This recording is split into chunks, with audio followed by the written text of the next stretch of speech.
Hello everyone, welcome to my another blog video. আজকে আমরা চলে যাচ্ছি আমার একমাত্র দেবরের অ্যানিভার্সারি প্রোগ্রামে। আর আমি শুরুতেই বাসা থেকে বের হয়ে গিয়েছি কিছু কেনাকাটা করার জন্য, যেহেতু অ্যানিভার্সারি প্রোগ্রাম খালি হাতে তো যাওয়া যায় না, তাই একটু শপিং করার জন্য বের হয়ে গেলাম। আর আজকে আমি চলে আসলাম ধানমন্ডি জিগাতলার একটা ব্রাঞ্চে, স্টাইল মার্ট ব্র্যান্ড। এটা ওদের অনলাইনেও পেজ আছে। 26শে মার্চ উপলক্ষে ম্যাক্সিমাম শপই অফ ছিল, কিন্তু ওনাদের শোরুমটা অন ছিল, তাই আমি আগে ফেসবুকে নক করে তারপরে চলে আসলাম শোরুমে। আর যাওয়ার পরেই ড্রেসগুলো দেখছিলাম আর ভাবছিলাম আমার যাকে কোনটা বেশি ভালো লাগবে। দেন দেখার পরে এই পিঙ্ক ড্রেসটা আমার কাছে খুবই ভালো লেগে গিয়েছিল। আর ফাইনালি আমি পিঙ্ক কালারের ড্রেসটাই নিয়েছিলাম। আর এখানে আরও কিছু ড্রেসের কালার ছিল। আর ড্রেস কিনতে গেলে আমার অনেক ড্রেসই ভালো লেগে যায়। এই ড্রেসটাও কিন্তু খুবই সুন্দর ছিল, বাট আমার কাছে মনে হয়েছে ওকে এই পিঙ্ক কালারটাতে খুবই ভালো লাগবে, তাই এই পিঙ্ক কালারের ড্রেসটা আমি নিয়ে নিয়েছি।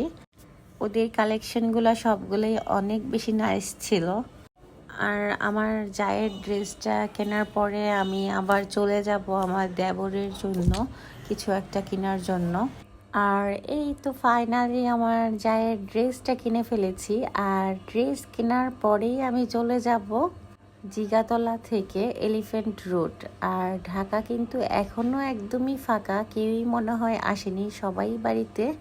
আর এই প্লেসটা আমার অনেক পছন্দের একটা জায়গা। আমার পুরো 6 ইয়ার্স পড়াশোনার এখানেই সবটা সময় কেটে গিয়েছে। দেন চলে আসলাম মেন্স ওয়ার্ল্ডে। আর এসে দেখলাম ওদের কালেকশনগুলা খুবই সুন্দর। আমি আবার আমার দেবরকে ফোন দিচ্ছিলাম, কোনটা ভালো লাগে তাকে ফোনে দেখাচ্ছিলাম। আমার কাছে ওদের অনেকগুলা শার্টই খুবই ভালো লেগেছে। কিছু ফর্মাল শার্ট ছিল আর কিছু ক্যাজুয়াল শার্ট ছিল। দেন ওকে অনেকগুলো শার্ট দেখানোর পরে ফাইনালি ও এই মেরুন কালারের শার্টটা পছন্দ করেছে। আর শার্ট কেনার পরে বাসার কাছে এসে দেখলাম একটা ফুলের দোকান খোলা আছে। দেন এখান থেকে আমি একটু ফ্লাওয়ারের একটা ছোট্ট বাকেট বানিয়ে নিলাম। আর ফুল দেখলে আমার বরাবরই মনটা অনেক ভালো হয়ে যায়। আর উনি এদিক দিয়ে আমার বাকেটটা রেডি করে দিল। যেহেতু আজকে অ্যানিভার্সারি, তাই ভাবলাম একটু ফুল হলে ভালো হয়। দেন শপিং করে আমি বাসায় চলে আসলাম। আর বাসায় চলে আসার পরে আমি, আমার হাজব্যান্ড, আমার বাচ্চা, আমরা সবাই বের হয়ে গেলাম। আর আজকে চলে আসলাম ঢাকা ইউনিভার্সিটি এরিয়াতে। আর আমার বাসা থেকে টিএসসির ডিস্টেন্স মাত্র 6 থেকে 7 মিনিট। আর এখান থেকে আমরা আজকে মেট্রোতে যাব। ট্রেন জার্নি সবার কাছেই আই থিঙ্ক খুবই ভালো লাগে। আমার বাচ্চারাও খুব খুশি হয়ে গিয়েছে, কারণ ফর দ্য ফার্স্ট টাইম ওরা ট্রেন জার্নি করতেছে। আমিও ফার্স্ট টাইম জার্নি করতেছি আজকে। আর এই তো ফাইনালি আমাদের ট্রেন চলে আসছে। দেন আমরা ট্রেনে উঠে গেলাম। অ্যান্ড ট্রেনে ওঠার পরে দেখলাম অনেক অনেক বেশি ভিড় ছিল। আর মেট্রোতে আই থিঙ্ক ভিড় হলেও প্রবলেম হয় না, কারণ ডিস্টেন্সটা খুবই কাছে, হয়তো 5 মিনিট 7 মিনিট লাগে যে কোনো ডিস্টেন্সে পৌঁছানোর জন্য। তাই 5-7 মিনিটের জন্য দাঁড়িয়ে থাকলেও কোনো প্রবলেম নেই, কারণ এটা খুবই স্মুথলি চলে। দেন ফাইনালি আমরা চলে আসলাম রেস্টুরেন্টে। আর এই রেস্টুরেন্টের নাম ছিল সানসেট। আমরাই ফার্স্টের দিকে গেলাম। আর যাওয়ার পরে দেখলাম রেস্টুরেন্ট মোটামুটি খালি ছিল। দেন আমরা একটা কর্নার সিলেক্ট করলাম। আর আমি তো রেস্টুরেন্টে গেলেই ছবি পাগল হয়ে যাই, ছবি প্লাস ভিডিও করতেই থাকি, কারণ আমার কাছে ছবি প্লাস ভিডিও এগুলো করতে খুবই ভালো লাগে।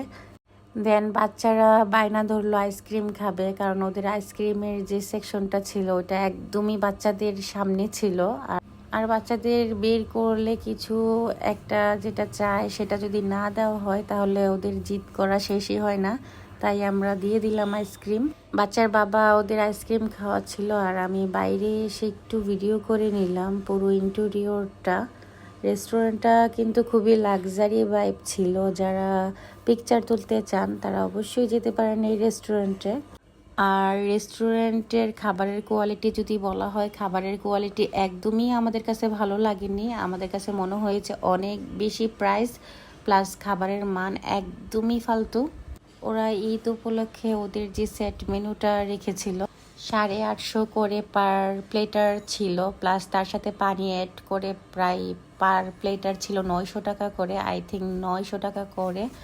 একদমই এটা ওয়েস্ট অফ মানি ছিল।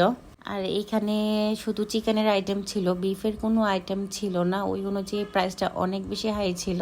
আর আইসক্রিমের প্রাইসও অনেক বেশি ছিল, 350 করে, প্লাস জুসের প্রাইস অনেক বেশি ছিল, 300 করে। সো সব কিছু মিলিয়ে আমার কাছে মনে হয়েছে খাবারের মানের তুলনায় প্রাইস অনেক অনেক বেশি হাই। আর এইদিকে আমার মেয়ে আমার সাথে ছবি তুলবে, তাই একটু ঢং করেই যাচ্ছে। দেন আমার মেয়ে ছবি তোলার পরে আমার যাও চলে আসলো, আর আমার জায়ের সাথেও আমি কিছু ভিডিও ক্লিপস নিয়ে নিলাম। দেন চলে আসলো আমাদের খাবার। আর ফাইনালি আমাদের সেট মেনু ছিল এইগুলা। আমরা এখানে 3টা সেট মেনুই সিলেক্ট করেছিলাম। ওদের ঈদ উপলক্ষে এই 3টা সেট মেনুই ওদের ছিল। আর আমার জায়ের প্লেটার ছিল এটা। খাবারটা ওদের দেখতে যত সুন্দর ছিল, বাট খাবারের টেস্ট একদমই ভালো ছিল না। আর আমার সেট মেনু ছিল এটা। দেন তার ফাঁকে আমি আবার একটু ভিডিও করে নিলাম রেস্টুরেন্টের। দেন খাওয়া দাওয়া শেষ করে আমরা আবার বাইরে চলে আসলাম। বাইরের ভিউটা খুবই সুন্দর। আর এই তো আমাদের আজকে ঘোরাঘুরি শেষ, প্লাস ছবি তোলা শেষ। আর কিছুক্ষণ পরেই আমরা সবাই চলে যাব।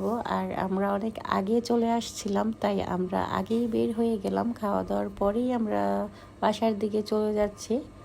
সো আজকের ব্লগটা এই পর্যন্তই। Thanks for watching.